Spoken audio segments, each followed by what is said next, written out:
Baik, terima kasih. Sebelumnya, Om Swastiastu, Assalamualaikum warahmatullahi wabarakatuh.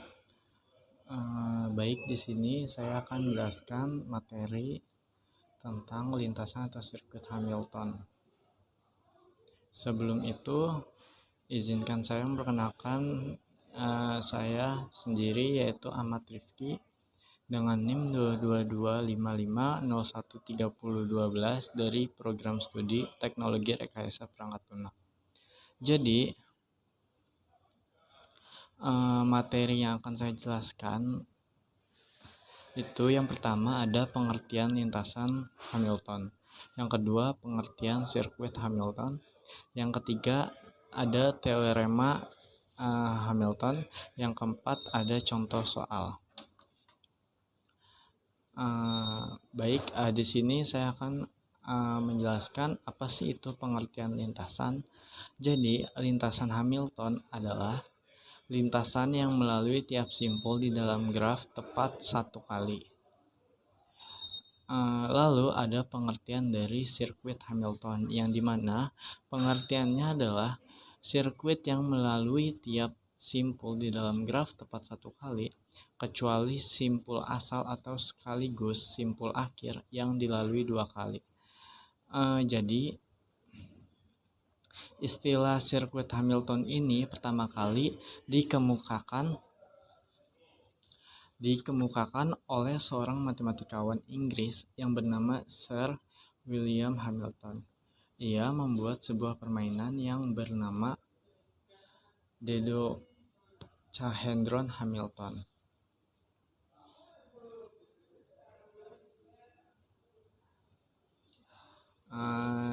Baik, di sini saya akan menjelaskan tentang teorema.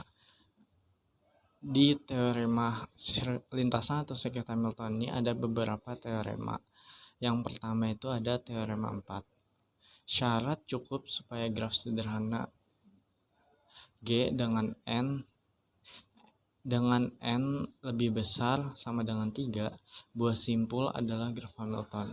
Ialah bila derajat tiap simpul paling sedikit N/2, yaitu derajat V lebih besar sama dengan N/2 untuk setiap simpul V di G. Ekuivalen dengan jika pada graf sederhana G dengan N lebih besar sama dengan 3 buah simpul derajat, setiap simpul paling sedikit N/2, yaitu derajat V lebih besar N/2 untuk setiap simpul V di G. Maka G adalah graf Hamilton. Baik, di sini ada gambar dari graf. Yang pertama itu gambar A, graf yang memiliki lintasan Hamilton. Misalnya 3,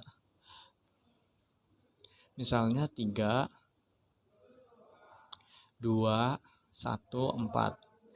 Nah, semua simpulnya hanya satu kali, tetapi tidak kembali ke simpul awal atau asal. Yang kedua itu ada yang B, gambar yang B, yang dimana graf ini memiliki sirkuit Hamilton. Contohnya itu dari 1, ke 2, ke 3, ke 4, ke 1. Kenapa bisa disebut sirkuit Hamilton? Karena dia kembali ke asalnya. Yang ketiga itu gambar C, yang dimana graf yang tidak memiliki lintasan maupun sirkuit Hamilton karena pada simpul yang dilalui lebih dari satu kali.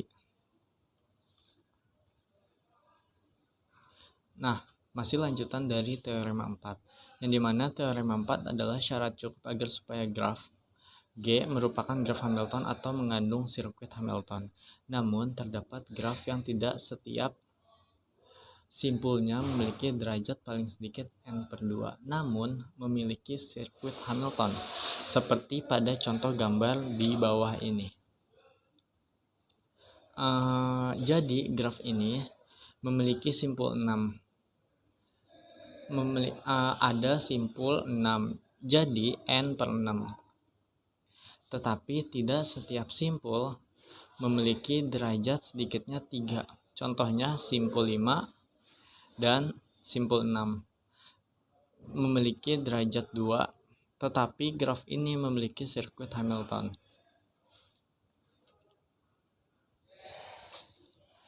Eh, Selanjutnya itu ada teorema 5, yang dimana setiap graf lengkap adalah graf Hamilton. Nah, kalian perlu ingat kembali, apa sih itu graf lengkap? Nah, jadi graf lengkap itu adalah graf untuk setiap simpulnya. Jadi, graf untuk setiap simpulnya memiliki sisi ke setiap simpul yang lain. Karena setiap simpul memiliki sisi ke setiap simpul yang lain, maka pasti setiap simpul tersebut dapat dikunjungi atau tepat satu kali dan kembali lagi ke simpul asal. Teorema ke-6 yaitu di dalam graf lengkap G dengan N buah simpul N lebih besar sama dengan 3 terdapat N dikurang 1 faktorial dibagi 2 buah sirkuit Hamilton. Teorema ke-7 yaitu di dalam graf lengkap G dengan N buah simpul N lebih besar sama dengan N dan N ganjil terdapat N kurang 1 per 2 buah sirkuit Hamilton yang saling lepas atau tidak ada sisi yang beririsan. Jika N genap dan N lebih besar sama dengan 4, maka di dalam G terdapat N dikurang 2 per 2 buah sirkuit Hamilton yang saling lepas. Berikut ada contoh soal dari lintasan atau sirkuit Hamilton, yang dimana contoh soalnya itu adalah 9 anggota sebuah klub bertemu tiap hari untuk makan siang pada sebuah meja bundar. Mereka memutuskan duduk sedemikian sehingga setiap anggota mempunyai tetangga duduk berbeda pada setiap makan siang. Berapa hari pengaturan tersebut dapat dilaksanakan?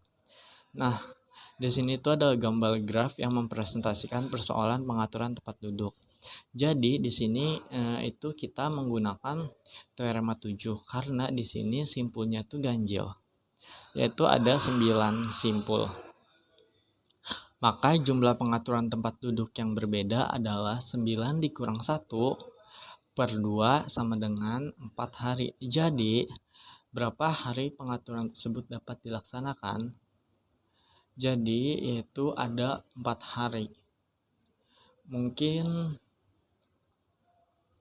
itu aja yang bisa saya sampaikan dari materi lintasan atau sirkuit Hamilton. Apabila ada salah kata mohon dimaafkan. Saya tutup dengan terima kasih.